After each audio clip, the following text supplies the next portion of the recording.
Hey y'all. I think I left off on the Honor Academy last time. By the way, this is part 6. Um, in at the Honor Academy, you had to do classes, like spiritual classes and whatnot, and you had to do volunteering work. Although you weren't technically volunteering for anything, but my volunteer work was at CCM, Center for Creative Media. I did like office work or whatever, and a lot of times I babysat the owners or the person who was over its grandkids and the youngest son. Um, they were like all under the age of 10, so and there was four of them, I think. Yeah, and um, I made quite a few friends. I still talk to some of them. This was back in 2007. I was considered January person. You could start in January or August. I had started in January. One of my best friends was in August. She started in August 2007. Her name is Amber. A lot of times we call each other Nisa, which is Japanese for brother.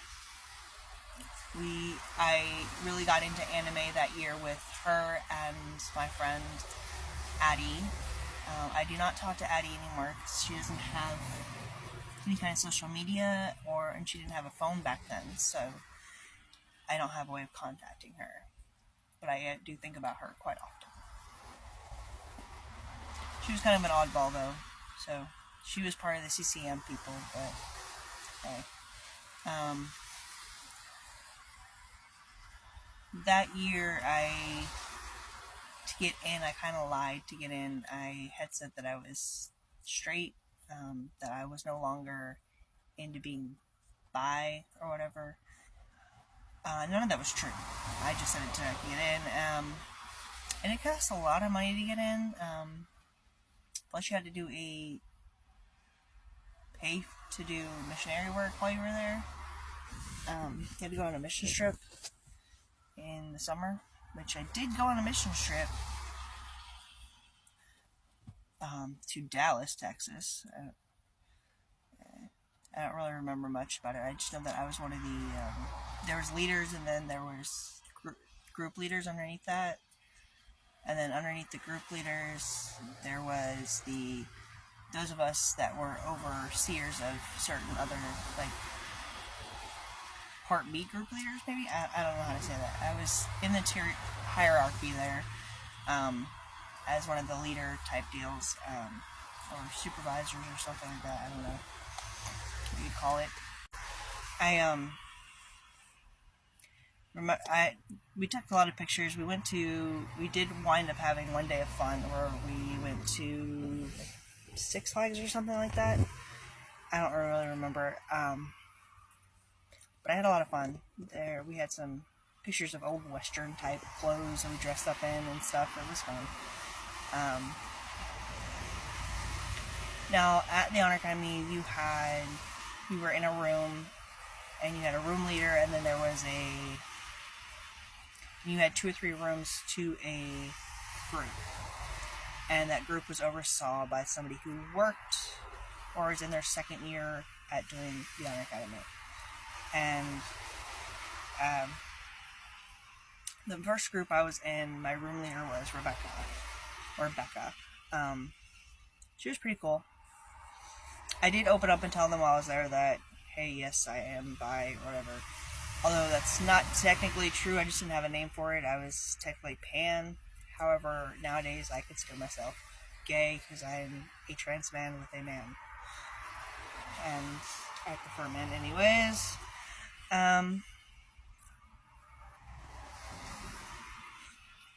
At the end of that year, we had a graduation or whatever. We all received these honor rings. I have no idea where mine is. Whatever. I did not feel like I deserved to graduate because I had lied to get in, 1. And 2, I didn't feel any closer to figuring out what I wanted to do or who I wanted to be. I was still confused as anything. I came back and started working at Kids Country again, this time under a different leader. Instead of Miss Marie, it was... I have her face in my head. Can't think of her name right now. Anywho. And then Anita was underneath her, so the assistant director. The director was... Crap, she's a friend of Amy Faltracos. Dina. Miss Dina. Wow. Not sure why that took me so long to remember. I'm just bad at names, and I don't really talk to them anymore, so that's probably why. Things got a little hectic. I'm not sure the timeline around here, so I might kind of go back and forth between things. I know I went back to school. I got my associate's degree. I know during this time my mom started renting out Papa's house. Let me backtrack, actually. When I first got back, I had heard about my youth pastor. He had done something illegal or whatever, and it was made things kind of untrustworthy there for a while for a lot of people. I was very upset because I looked up to him a lot, and I didn't want to believe it.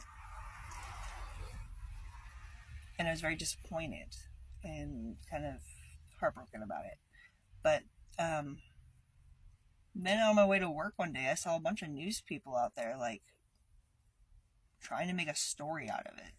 And I got really pissed off because I didn't understand why he got 4 years for something that other people get 6 months for.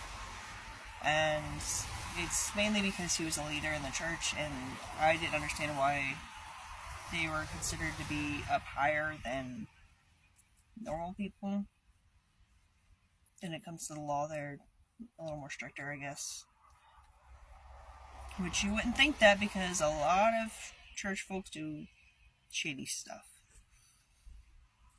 A lot of leaders in the church do shady stuff. Anywho. One of the people we rented out to was a lady that I was tried very hard to be friends with at work. But we wound up not being able to be friends. We clashed like no tomorrow.